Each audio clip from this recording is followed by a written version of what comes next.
Bonjour à tous, bienvenue à Amporda où on va tester la nouvelle gamme de fers de chez Callaway, la gamme Quantum avec deux versions qui vont se décliner, la version MaxOS et la version Max. Évidemment, vous avez entendu parler des drivers, des boîtes parcours, mais cette fois-ci, ce sont les fers qu'on va tester. Et Médéric, meilleur moyen d'apprécier un produit, c'est directement de le taper. Donc là, qu'est-ce que tu m'as donné? Là, on démarre par la version MaxOS. Donc sur le papier, c'est vraiment notre gamme la plus tolérante, une semelle un tout petit peu plus large, un peu plus d'offset. La top line, comme tu vas pouvoir le voir, est effectivement un tout petit peu plus épaisse. Donc c'est vraiment le fer confort et tolérance par excellence chez Callaway. Et là, tu vas le voir rapidement je l'espère, sur les premiers coups. Allez, c'est parti, fer 7 en main. Donc on va essayer deux fer 7. Et effectivement, ce qui est très intéressant, c'est qu'en termes de technologie, on va retrouver vraiment des choses très similaires entre les deux versions. Comme ce qu'on a déjà vu sur les drivers ou les boîtes parcours, les technologies restent les mêmes. C'est vraiment la conception, quand on pousse un petit peu plus loin, la conception du club qui va s'adapter au golfeur qui le prendra entre les mains. En tout cas, déjà à l'œil, beaucoup de confort, hein, parce qu'on sent que la face de club, elle est tolérante, elle va nous apporter de la régularité, on le sent, et de la puissance, parce qu'elle est quand même assez généreuse. Là, on se met en position, je vais tester ça. Et l'équilibre du club aussi est assez agréable. Ici, on sent bien la tête de club, c'est vraiment super agréable. Oui, on est resté sur pendant que tu tapes ces premières balles, on est resté sur un shaft qui soit en graphite ou en acier, mais des shafts assez légers qui vont nous permettre justement de bien sentir la tête de club, qui va apporter beaucoup d'impulsion à la balle et puis surtout de te permettre de la mettre, mettre en l'air. Et le bruit est super, super agréable. On a vu une balle qui est partie avec très peu de dispersion, assez droite vers le drapeau. Au-delà du swing, je trouve que vraiment là, on a un gros progrès au fur et à mesure des années. Et là, c'est peut-être forcément le point culminant. C'est que malgré des clubs qui sont censés être des clubs faciles à jouer, on a de la performance en termes de dispersion, en termes de direction. Donc franchement, c'est très agréable. Et puis toujours ce confort, on se met à l'adresse, on ne se pose pas de questions. Aujourd'hui, c'est vrai que ces gammes OS, oversize, donc vraiment les plus tolérantes chez nous, étaient souvent...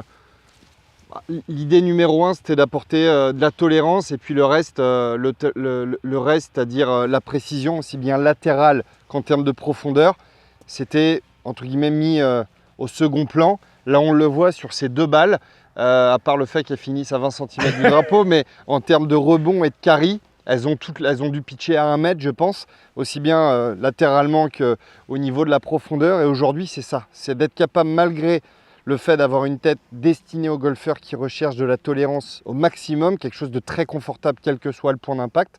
Tout simplement parce que le golf, c'est pas toujours simple, pas toujours évident de bien contacter la balle. Donc malgré ça, on va avoir à la fois une balle qui va extrêmement bien voler, un résultat qui va être très proche, et ça, c'est super. On n'a pas juste ce confort, on a aussi de la précision. On amène de la précision dans ces clubs destinés aux golfeurs qui cherchent de la tolérance. Ouais, et au-delà de ces performances en termes de balistique dont vient de parler Médéric, moi, il y a deux choses qui me frappent. Le bruit. Le bruit, c'est super important lorsque vous allez frapper une balle parce que c'est ce qui va vous donner envie de revenir et c'est ce qui va aussi impressionner les copains quand il y a un bon coup de fer 7 qui part.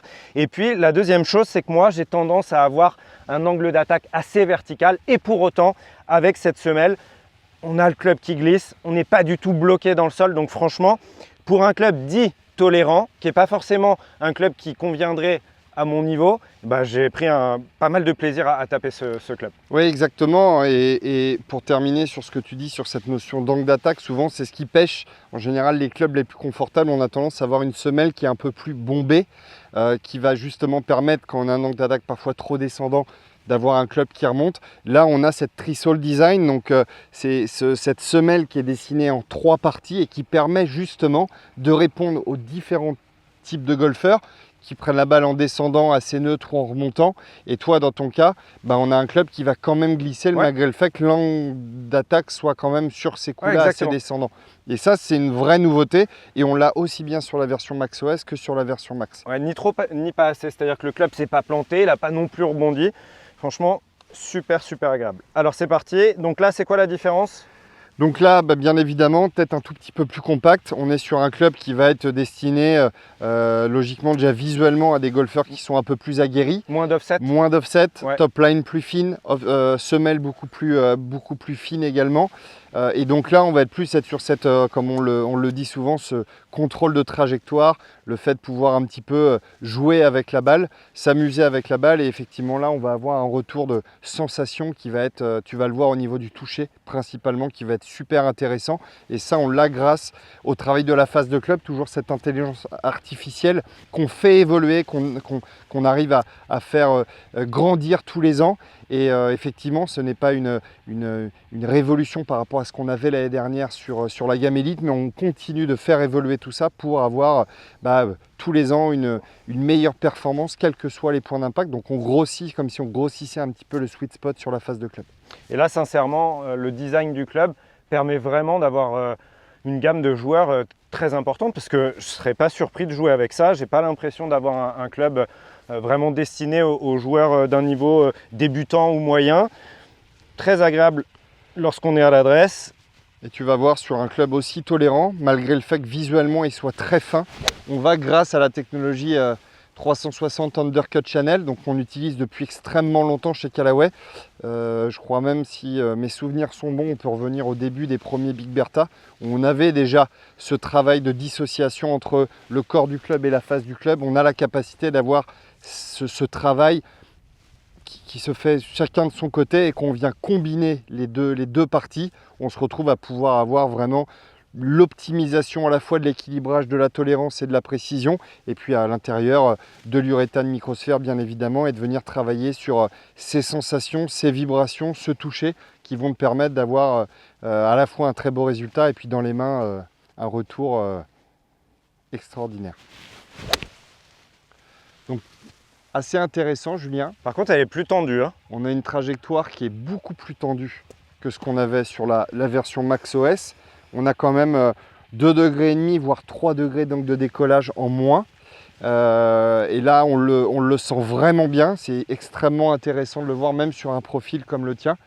Et donc, effectivement, là, on va être normalement sur un produit destiné aux golfeurs qui ont vraiment besoin, qui ont déjà naturellement un angle de décollage qui a tendance à être un petit peu plus élevé. Ouais. Donc, toi qui as tendance à la prendre en descendant, effectivement, ce club-là ne va pas forcément correspondre à ce que tu recherches, parce qu'on a là vraiment une trajectoire très très basse.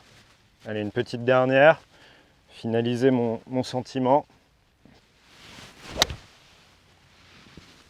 Par contre, c'est identique sur les deux modèles. On a un contrôle de la trajectoire des profondeurs. Ouais. On a des balles, si on les regarde toutes, qui pitchent vraiment maximum. Il y a 2 mètres, peut-être 2 mètres, 2 mètres 50 d'écart en profondeur entre la meilleure balle et la moins bonne balle, quelle que soit ta hauteur de balle. C'est là où on voit vraiment que la position du centre de gravité joue beaucoup. Quand on parle souvent d'un loft plus fermé qui va apporter plus de distance, on voit là que ce n'est pas du tout le cas. Ce n'est pas parce qu'un loft ou une trajectoire va être plus fermée qu'on va avoir un gain ou une perte de distance. Là, on a vraiment une très belle homogénéité sur les profondeurs, ce qui est super intéressant, surtout d'un parcours et d'un trou à l'autre, de se dire que quand on a un fer 7, un fer 6, on a une distance bien précise et on peut vraiment jouer avec confiance. La gamme se décline jusqu'au fer 5 ? On a sur cette gamme-ci, on va pouvoir pousser effectivement fer 5, fer 4, et on va pouvoir descendre jusqu'à l'approche wedge pour avoir vraiment une série extrêmement complète dans son sac. Et bien évidemment, derrière, on va pouvoir pousser sur les hybrides, les bois de parcours qui après vont être plus ou moins ouverts. Mais effectivement, on a la capacité d'avoir une gamme extrêmement large sur les fers. Et puis petit point, dernier point, et on en avait déjà parlé ensemble, c'est d'avoir cette version OS qui peut être boostée en version HL, sur lequel on va rajouter 2 degrés au niveau du loft. Ce qui est génial, c'est qu'on va avoir un club qui à la base est là pour apporter de la tolérance. Donc en général, le loft est un petit peu plus fermé du fait que le centre de gravité soit plus bas. Et bien là, effectivement, pour les golfeurs qui vont être à la recherche, vous qui êtes à la recherche d'un angle de décollage plus important, un peu plus de hauteur de balle, on pourra avoir cette version Max OS tolérante, mais en même temps qui pourra vous apporter un angle de décollage beaucoup plus important. Puissance, tolérance, tout est au rendez-vous. Le design aussi, la manière dont ce club a été dessiné vous permettra certainement d'avoir un jeu de fer beaucoup plus précis, beaucoup plus puissant aussi, parce que là j'ai fait des distances qui étaient nettement supérieures à ce que je fais habituellement avec mes clubs dits plus classiques.